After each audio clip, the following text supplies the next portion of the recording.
Buenas tardes ya a todos los presentes.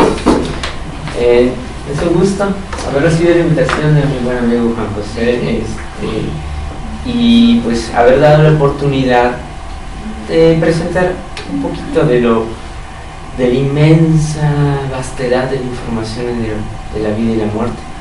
Como bien aclara, soy historiador y no solamente me dedico obviamente a la cuestión meramente académica, como lo mencionó muy formalmente en la presentación. Mi interés también va y se inserta sobre todo y sobremanera en las concepciones religiosas del mundo antiguo.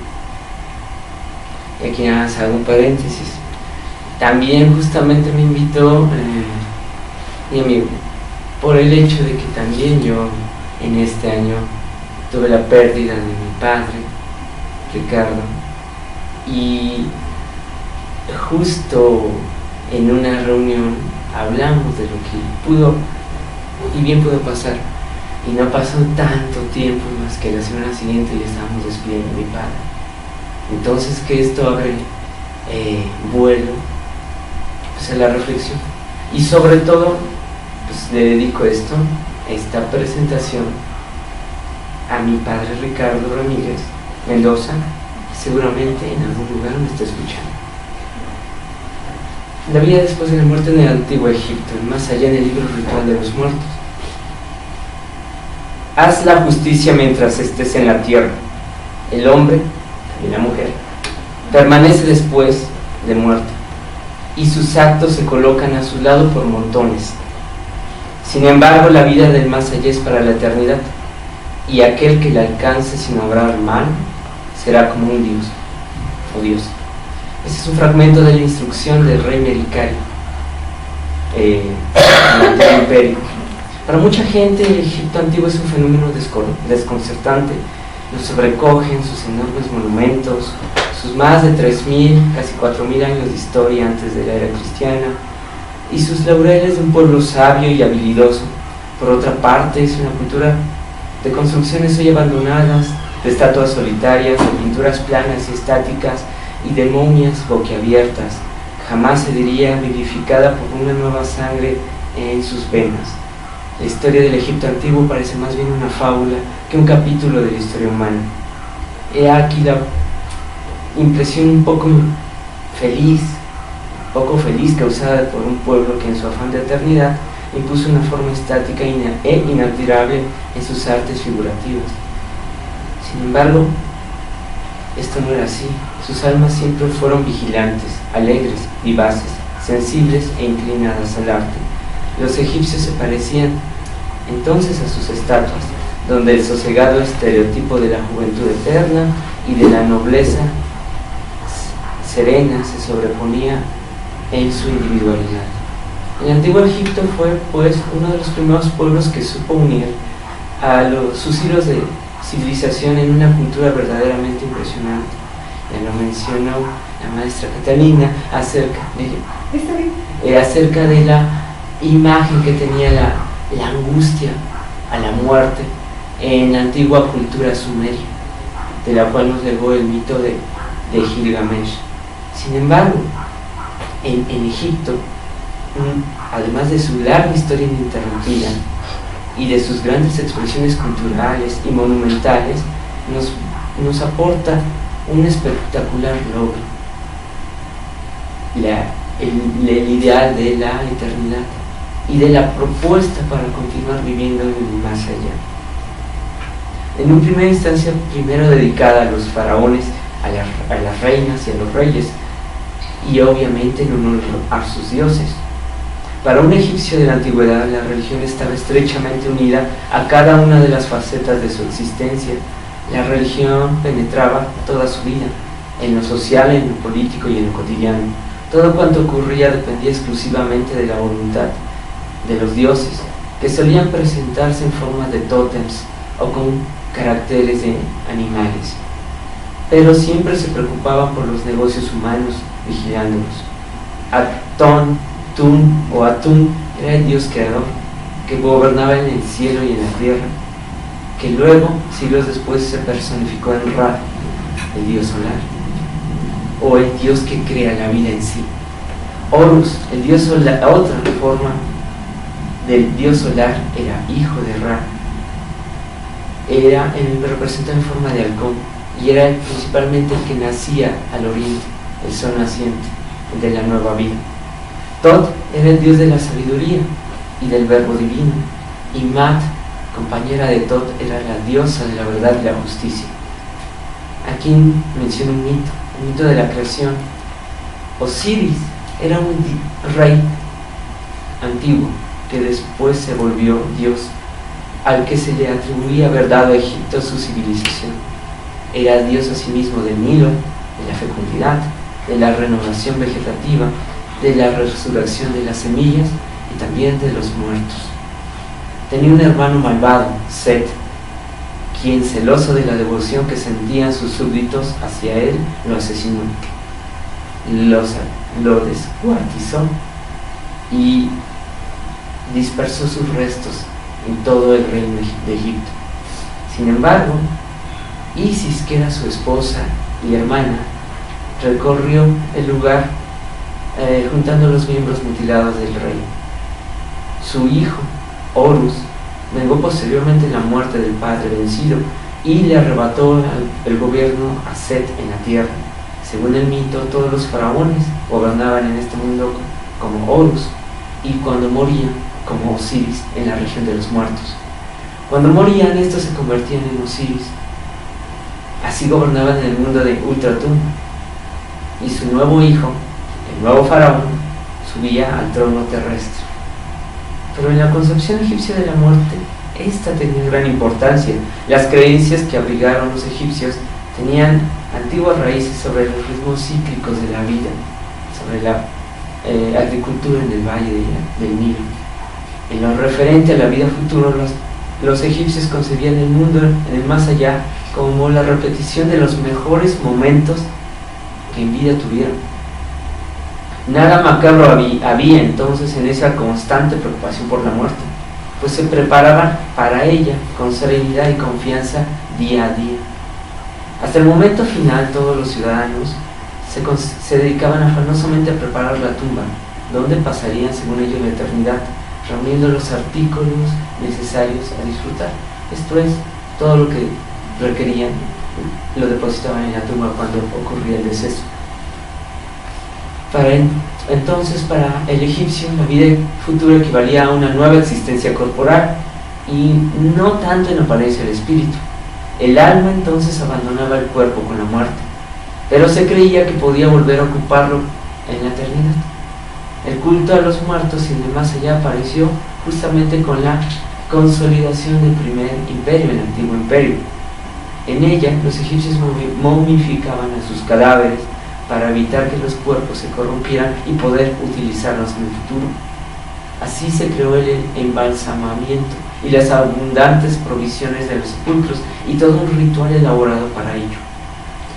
En este consistía asegurar un hogar, pues para los egipcios había 3 entes anímicos en una persona. Querían asegurar el hogar para el Ba, el principio vital, algo parecido a nuestra alma. El Ak, una concepción de espíritu, algo similar a lo que nos personifica. Y el Ka, sustancia divina que era indestructible, individual, y que hacía inmortal al difunto del más allá, algo que era divino, propio de los dioses. Entonces, cuando moría, la idea era reunir estas 3 entes anímicos y trasladarlos a esa región del descanso eterno.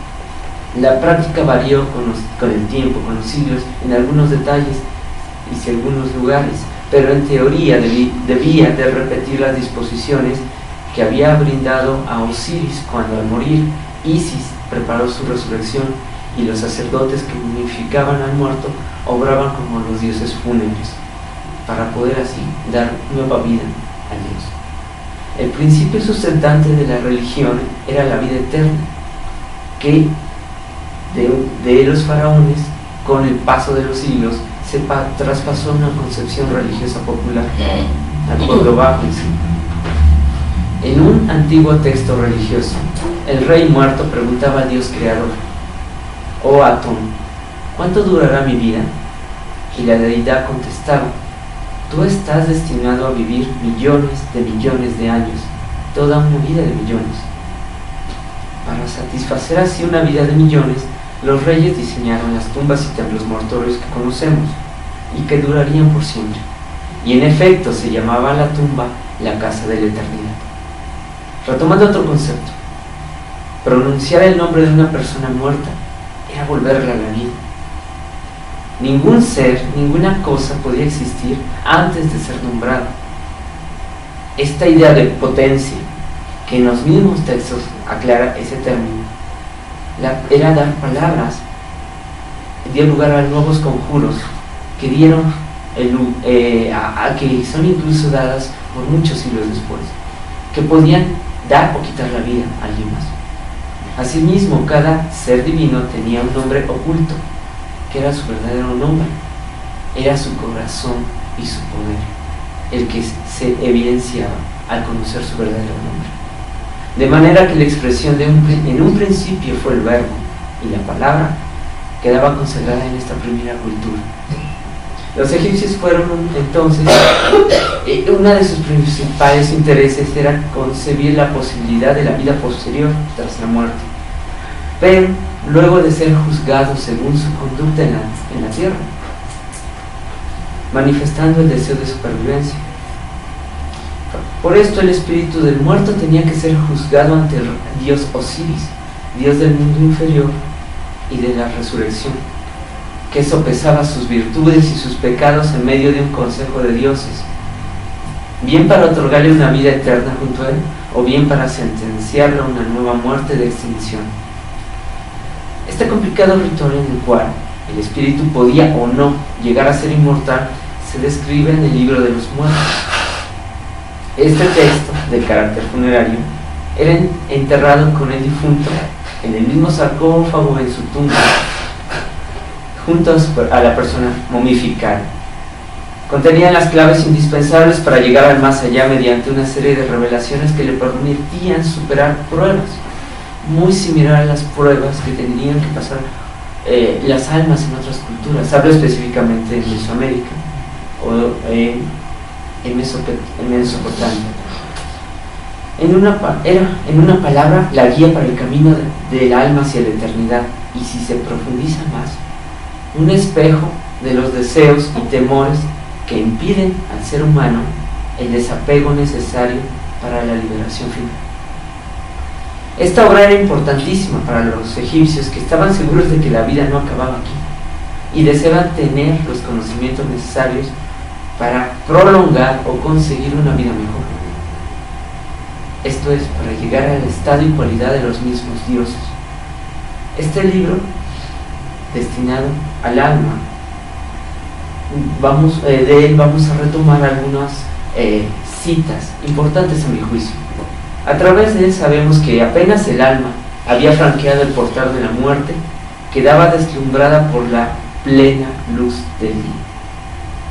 La muerte. Empezaba allí el proceso de resurrección del espíritu, narrando su entrada y sus viajes por las regiones del más allá. Pero había algunos guías, había unos seres guía o espíritus divinos que, arrastrándola lejos del sarcófago y del cuerpo inanimado, le decían o hacían decir al alma: he aquí que llego hacia la región de la verdad, justicia. Entre los dioses que me rodean por doquier, grande en mi esplendor, en mi cualidad de divinidad viva, recibo una corona, pues soy igual a su hermano, se refiere al hermano Dios de la sabiduría, y mientras escucho una voz que recita plegarias, sentado a su lado, comparto su alimento celeste, mientras en la tierra, en pie, está mi sacerdote, quien ante mi atributo la recita. Esta es una primera referencia del desapego del cuerpo durante el proceso de muerte.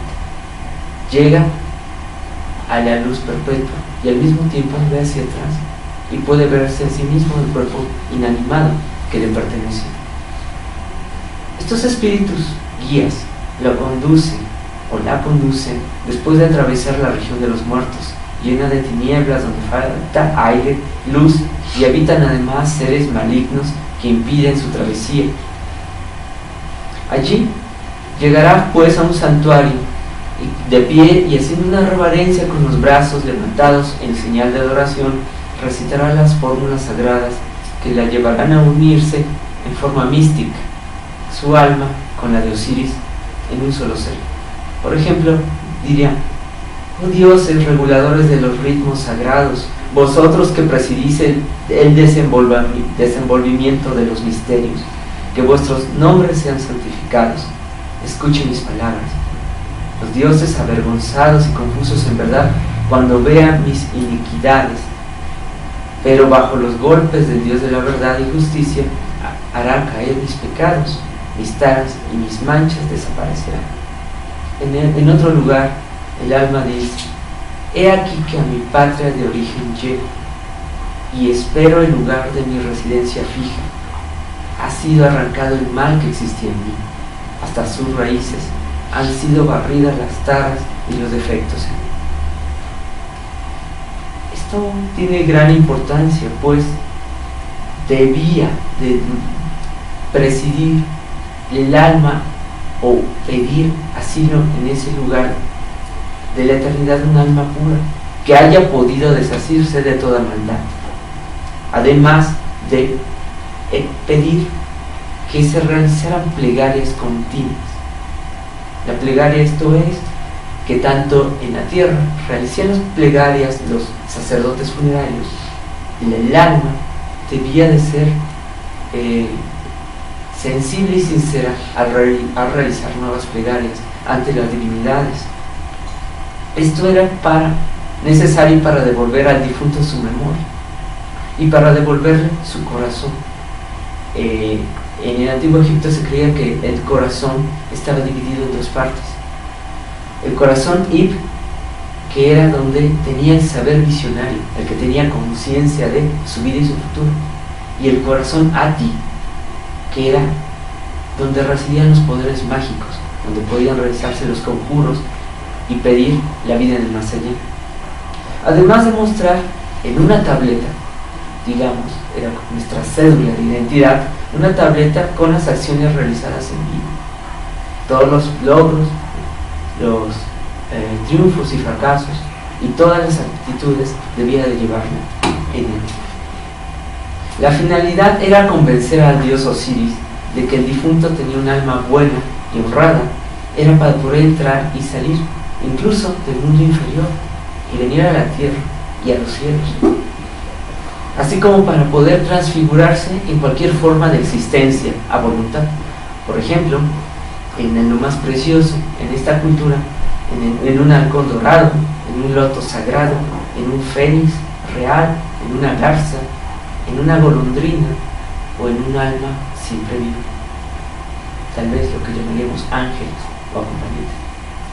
Y así voy a citar parte de un capítulo, cuando el alma pide que se transforme en golondrina: vosotros que habitáis la ciudad celeste, ved cómo llevo conmigo a los guardianes de los celestes circuitos. Tended hacia mí vuestras manos protectores, para que pueda, sin peligro, residir en el lago de fuego, y para que pueda desplazarse según las órdenes recibidas y avanzar según los decretos. Y más adelante nos dice: yo sé lo que ocurre en los misterios de Sekhem, y aquí llego y tiendo mis brazos Osiris. Mis movimientos se cumplen de acuerdo con los veredictos de los jueces. Vengo aquí a deciros: dejadme entrar, para que el juicio pueda verificarse en mi presencia. Tras estas palabras entro, y el veredicto, habiendo sido pronunciado, franqueo, como ya justificado, el portal de la divinidad todopoderosa. Purificado en verdad, heme en el curso del largo viaje. Yo he dominado el mal que ensuciaba mi corazón. Yo he arrancado mis vicios y borrado los pecados que mi carne ha cometido en la vida terrestre. Dejadme pues pasar, oh vosotros guardianes de las puertas, pues en adelante de vosotros sois.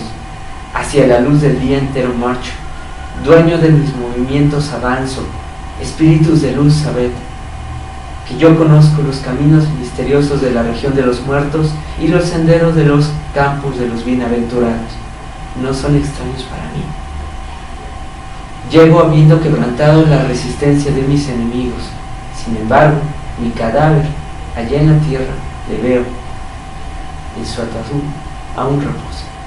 Todo esto nos da a entender que era un proceso momentáneo e instantáneo.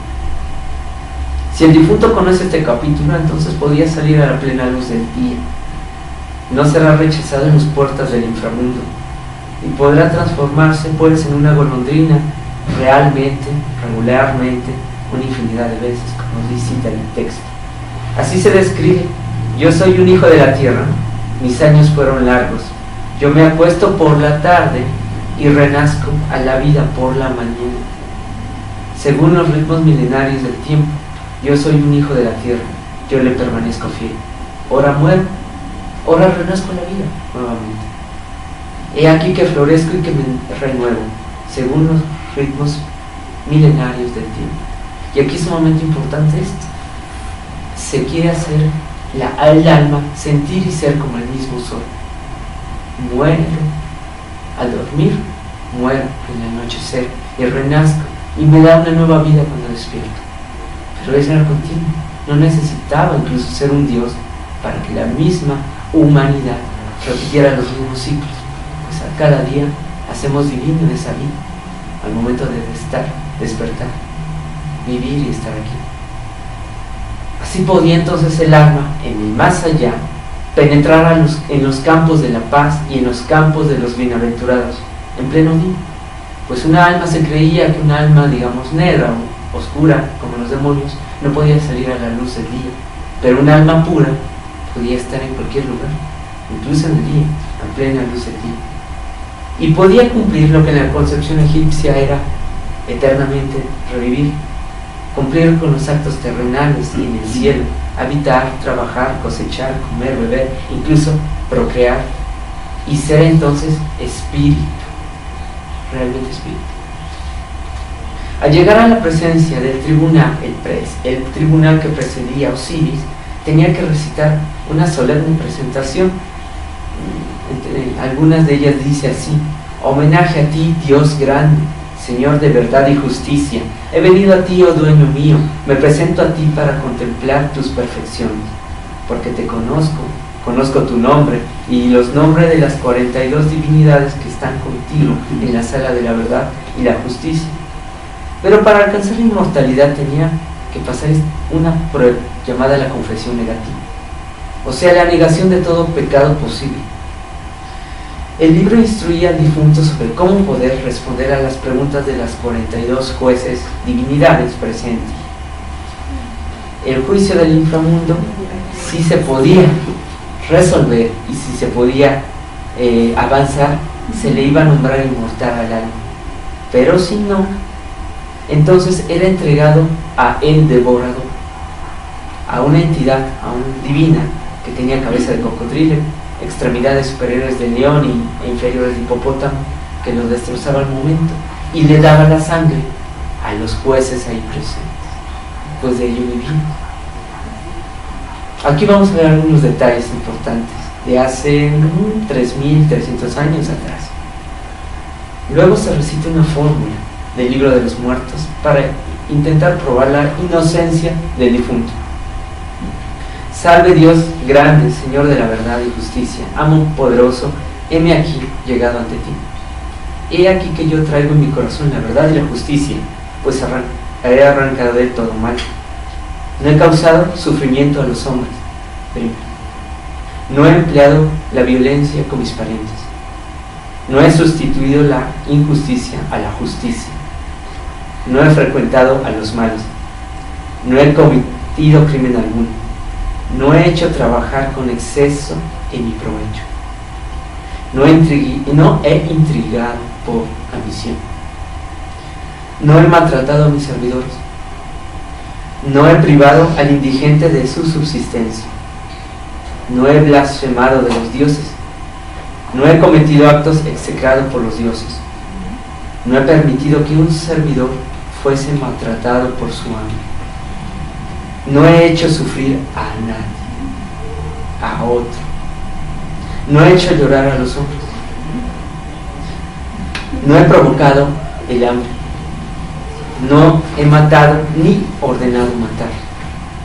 No he provocado enfermedades entre los hombres. No he sustraído las ofrendas de los templos, como robar los panes.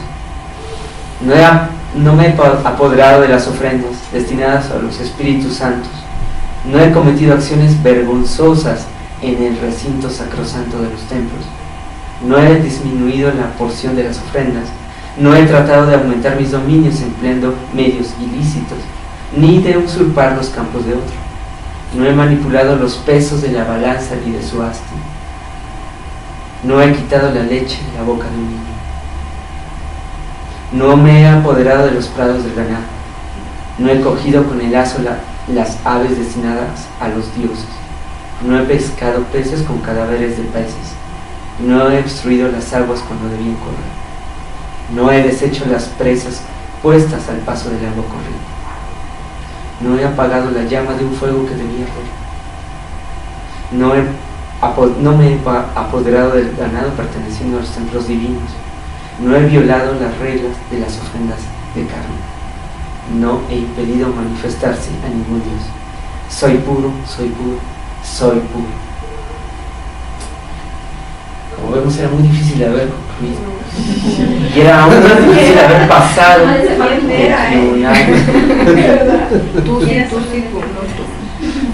En otra versión de este capítulo, el alma tenía que repetir de nueva cuenta estas fórmulas, pero con un lenguaje místico, a veces en tercera persona. He aquí que tenía que recitar lo siguiente: oh magistrados, en este día del juicio supremo, conceded al muerto que venga a nosotros, el que no ha pecado, que no ha mentido ni hecho mal, que no ha cometido ningún crimen, que no ha incurrido en falso testimonio, que no ha hecho nada contra sí mismo, sino que vivió de verdad y se alimentó de justicia. Ha sembrado por doquiera la alegría de lo que ha hecho. Los hombres hablan y los dioses se regocijan. Se ha conciliado con Dios con su amor. Ha dado panes al hambriento, agua al sediento, vestido al desnudo. Ha dado una barca al que se veía detenido en su viaje. Ha ofrecido sacrificio a los dioses, comidas funerarias a los difuntos. Libradle de él mismo, protegedle contra él mismo. No habléis contra él, contra el Señor de los muertos, porque su boca es pura y sus dos manos son puras. Y más adelante exclama: viniendo de vosotros, haced que oiga estas palabras. Oh alma que llegues aquí, ven en paz. Esto es muy importante, a mi juicio, pues condensa todo.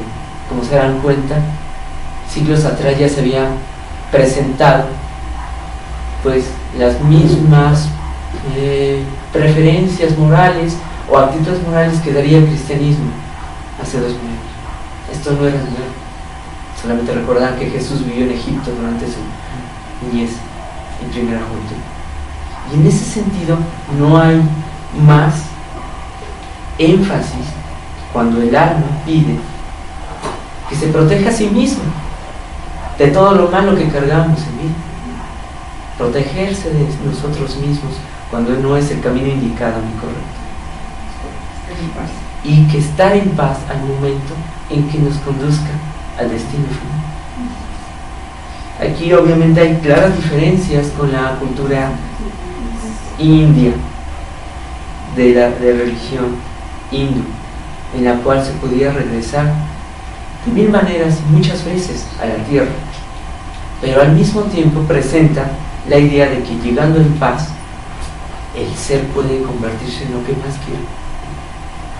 Si después de haber recitado la fórmula mágica, que podía variar según la fuente original del papiro, negando cada acción que se consideraba oprobiosa, violenta, brutal, como el robo, la mentira, la difamación, etc., dando cuenta de ello a cada uno de los 42 dioses jueces, el difunto quedaba absuelto, se convertía en un espíritu santificado, y desde ese momento empezaba para él una nueva vida. En ese estado, el alma del difunto gozaba de una libertad absoluta, recorriendo a su capricho cielo, tierra y mundo inferior, visitando los campos de la paz y los de los bienaventurados. Podía sentarse en la barca de Ra, esto es, la barca del Dios Sol, que hacía trasladar en el cielo, que era el mar inmenso, el océano divino. Podía sentarse junto a él, haciendo el diario recorrido nocturno, incluso pasando por debajo, en la noche, en el inframundo, el otro océano. Podían incluso burlarse de los demonios, conversar con igual o de igual a igual con los dioses, visitar las estrellas más alejadas y transformarse en lo que más guste: serpiente, golondrina, flor o loto. Con esta parte se consume un proceso cuya finalidad era la obtención de la vida eterna, aunque el libro de los muertos continúa en la descripción de numerosos pasajes y fórmulas en que el alma inmortal debía invocar muchas ocasiones, infinitas ocasiones, para ser considerado como parte de los espíritus divinos y ser parte integrante de la comitiva de Osiris, el de alma grande. De hecho, podemos decir que esto es lo más valioso para presentar la autorreflexión de una alma que podía hacerse antes de morir al conocer este documento. Así incluso, hay dos frases que me gustan mucho. Así incluso responderá al dios de la fatalidad y del desierto, Set, el hermano que mató a Osiris, le responderá así cuando lo quiere impedir de su camino a la eternidad: tu balanza, en verdad, es en nuestro corazón donde hay que buscar. En otros términos, tu juicio y lo que consideras que es malo en tu vida, en verdad, en tu corazón y en tu interior debes de buscar. Y hay otro muy importante, no lo tengo escrito, pero dice así: yo nazco al amanecer millones de años atrás, vivo al presente y yo procreo mis futuros. Con estas aseveraciones queda de manifiesta la importancia de la moralidad en la visión religiosa y filosófica de la cultura egipcia, pues aunque el libro servía de un manual, aún incluso para los difuntos que no fueran sinceros y que hubiesen cometido numerosas falsas, como obviamente los faraones, muchos debieron de ser, cometido perversidades y atrocidades, al momento de la muerte serían juzgados por un temible tribunal que conocía y veía todo. Y a pesar de las faltas, aún cabía la posibilidad del arrepentimiento, no en el más allá, sino en la vida terrenal, cambiando de curso las vidas humanas que tenían en su poder. Aun cuando el escrito data de los años 2300 a 1300 antes de la era cristiana y que estaba destinado casi exclusivamente a faraones, con el tiempo, en el Imperio Medio, estos conocimientos se extendieron, dando a conocer este ritual a todos los sectores de la población, llegando así incluso hasta la cristiandad. La importancia de responder negativamente a los actos siniestros de nuestra vida, que en un principio debían de enfocarse en los aspectos divinos, se reforzó con el juicio de una conducta que evitaba en lo posible la maldad realizada a cualquiera de nuestros semejantes en vida. Esto ocultaba un aspecto aún más humano y trascendental, pues la trascendencia de la vida no solo debía constar en el tránsito de la muerte, sino en el constante recuerdo de las buenas acciones que se realizaban de los difuntos reyes, gobernantes, parientes o amigos propios. Lo que finalmente les confería una verdadera eternidad en este mundo era nombrarlos, recordarlos, hacerlos vueltos a la vida con la palabra, y de nueva cuenta trayéndolos a la vida, al menos por un solo instante. Eso es todo. Y solamente me quedo con una enseñanza que dejó este escritor nórdico, ya Tolkien, el que escribió El Señor de los Anillos, que también la película es muy buena en mi opinión. La única posibilidad y la única libertad que tenemos en la vida es disponer y hacer lo que tenemos en nuestro tiempo libre. De eso depende nuestra vida y nuestro futuro. Hacer lo que podamos con nuestro tiempo libre. Eso es todo, gracias.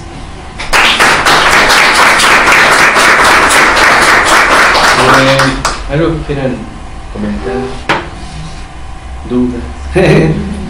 Fue algo, creo, muy enriquecedor. Es una visión bastante nutritiva, ¿no? Y podemos comprender muchas cosas actuales de los ritos, de todo el sincretismo religioso, ¿no? Lo menciona el doctor. Cómo se traspola también al mundo griego, romano, cómo va evolucionando. Sí, claramente. Yo me acuerdo que hace años había una maestra del mundo antiguo, de historia del mundo antiguo, y que siempre terminaba con una frase: es que no hay nada nuevo bajo este sol. Todo ha sido sabido desde siempre. Son las formas que tienen nuestras culturas, sociedades e personas, nuestras individualidades, lo que hacen ser distinto, lo que hacen sentirse distinto. Y entonces, pues sí, espero que haya servido. Obviamente traté de ser lo más condensado posible, pero no haberlos aburrido en absoluto. No, al contrario, creo que es muy enriquecedor, lo repito, ¿no? ¿Algo que quieran comentar ustedes? Bueno, pues yo quiero comentarles que esto que nos comenta casi doctor Cuasi doctor, es cierto, ¿no? No hay nada bajo el sol, o hay mucho bajo el sol, ¿no? Mucho, la vida, ahí está, es el conocimiento de todos. La vida ha estado y estará ahí. Los que morimos somos seres humanos, la especie sigue, el mundo sigue. Tal vez algún día también llegue a su final esta tierra. Mientras tanto, cuidémosla, amémosla, cuidémonos, amémonos, para llegar en paz, ¿no? Y sigamos compartiendo, ¿no? Compartiendo lo que resta del día y lo que resta del coloquio, que ha sido altamente enriquecedor. Gracias. Doctor, reflexionando sobre la idea de muerte y habiendo pasado este proceso de duelo que aún sigue ahí, lo que más entiendo en memoria de mi padre era que en sus posibilidades trató de arreglar las cosas que tenía pendiente, esas preocupaciones. Al haberlas arreglado lo mejor que haya hecho posible él, se fue, en lo que yo juzgo, pues tranquilamente. Lo que la muerte siempre debe ser vista, como ya me lo ha dicho el maestro, pues desde dos puntos de vista: quien se prepara para despedirse del mundo y quien sobrevive, quien continúa después de esa pérdida. Y creo que lo que más nos aterra de este proceso de muerte son dos cosas fundamentales: el quedarse solo, algo muy común, sentirse vulnerable como un niño, sin saber qué hacer cuando no está la persona amada y perdida. Y en ese sentido, lo más doloroso es quedar sin la posibilidad de haber hecho vínculos mayores para que en el momento cuando se presente se haga un desapego más sano, más normal, por decirlo así. Y el otro es el miedo a lo desconocido, que lo dijo ya el asistente, pero es un miedo a lo desconocido que, si fuéramos sensatos, no todo nos daría miedo en esta vida. Toda acción nueva nos cuesta trabajo y es complicado y nos causa temor en un inicio. Entonces, si pudiéramos superar poco a poco, con enseñanzas y práctica en vida, superar que no debería de existir ese miedo a lo desconocido, sino que lo que aprendemos y estamos conformes con lo que hemos conformado en vida, pues daríamos ese gran paso en mi vida. Bueno, ¿algo más que quieran externar? Yo nada más quisiera completar lo que dice el doctor. Yo creo que algo que igual yo he vivido muy cerca es que otro temor que tenemos es no saber cómo vamos a morir, ¿no? Así como humano, no saber cómo vamos a morir. Les voy a platicar una experiencia, una anécdota. Un paciente diabético, muchos años de diabético, perdió la vista, perdió la función renal, perdió las piernas, sufrió todo lo que tenía que sufrir con la diabetes. Y con la familia, poco a poco empezamos a trabajar este desapego, ¿no? Entonces, el paciente llegó a estar estable, muy delicado, pero estable. Salía con los hijos, los sacaban a comidas familiares. Entonces, ¿cómo está su papá? Muy bien, increíblemente bien. De repente llegan y me dicen, mi papá falleció. Y mi primer pensamiento fue, pues sí, era algo que ¿y cómo te sientes? Sorprendido. Estoy chocado así emocionalmente. ¿Por qué? Es que no falleció por nada de la diabetes, ni por los test, ni por los riñones, ni nada. Salimos a comer con la familia y se ahogó. O sea, la muerte llega como no te la imaginas, como no te la imaginas. Y bueno, fue una retroalimentación hacia mí, ¿no? Porque yo espero que fallezcan de alguna enfermedad y realmente no es así. No sabes de qué vas a morir, ni cómo vas a morir. Ni en qué momento. Ni en qué momento. Sí, como Bueno, no. yo creo que también por hablando de mí, otro temor, ¿no? Tenemos al morir es el ser olvidado, ¿no? O sea, el no ser recordado. Esta parte de la trascendencia, ¿no? De que me hablo de mí, de que me echo la pregunta, o sea, ¿qué pasaría si yo muero en este momento? Hasta aquí terminó mi vida, hasta aquí ya no, nadie se va a acordar de mí, o sea, ya no voy a existir, o sea, sí, ¿qué va a pasar, no? ¿Qué va a pasar con mis recuerdos, no? Sí. ¿Qué va a pasar con lo que yo he hecho, no? O sea, haber dejado algún legado, no sé, también para mí sería como otro de los años. Es algo que nos mueve, ¿no? Lo decía en la ponencia, pero pues ni te preocupes, ya no vas a estar para verlo. Y si se ve, no sabemos también. No si viene de allá, no sé, Sí. espíritu. Obviamente que es una broma, ¿no?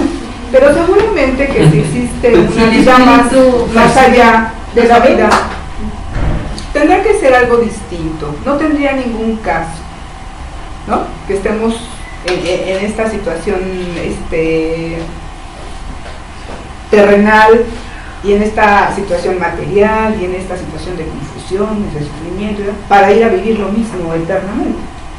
O sea, quiero pensar que las cosas tienen que cambiar. Yo alguna vez en la escuela de tanatología nos preguntaban, ¿y cómo es tu cielo, no? Yo decía, tu cielo, ¿cómo te imaginas, no? Que es más allá. Yo decía, pues es que yo me imagino que mi cielo es una especie de energía, donde la energía que somos, ¿no? La energía que soy, va a subir a esa energía, se va a integrar a esa energía. Y ya no hay este cuerpo, ya no hay esa conciencia como la tenemos ahorita, es otro tipo de lenguaje. No sé cuál lenguaje, qué tipo de lenguaje sea, musical, no lo sé.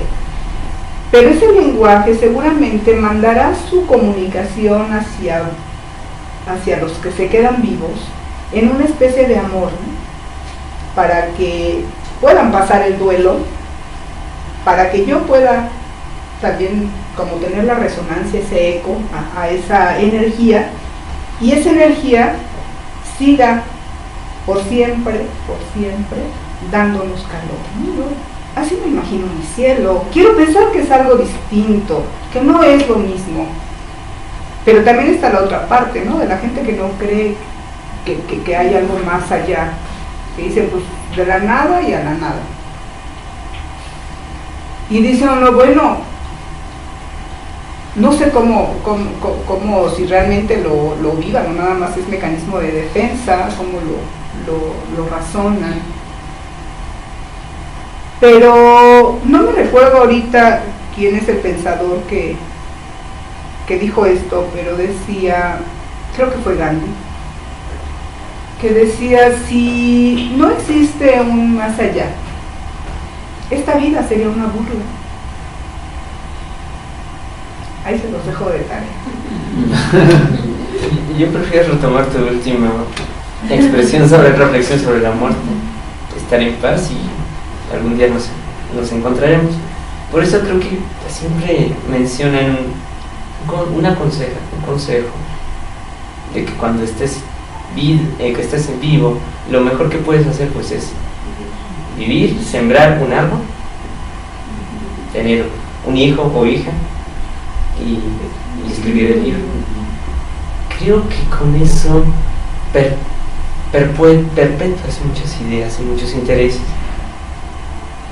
Y yo, pues vamos a cumplir ya el tercero. Yo creo que sí lo podemos conseguir, y en ese sentido sí se perpetúa, da la memoria y la enseñanza, hasta de algo más sencillo, la recomendación del padre o madre que ya se adelantó, hasta el mismo hecho de no tener preocupación de un alma lo más pura posible. No sabemos en qué momento, y yo creo que nada más será instantáneo la parte. Posiblemente podemos ver el momento y desapegarnos, pero pues no es un proceso que nos debería de aterrar. Entiendo, me invitarán en otra ocasión para ver las distintas formas de concebir el miedo a la muerte y las formas de morir, pero yo creo que justamente las enseñanzas que nos hemos compartido el día de hoy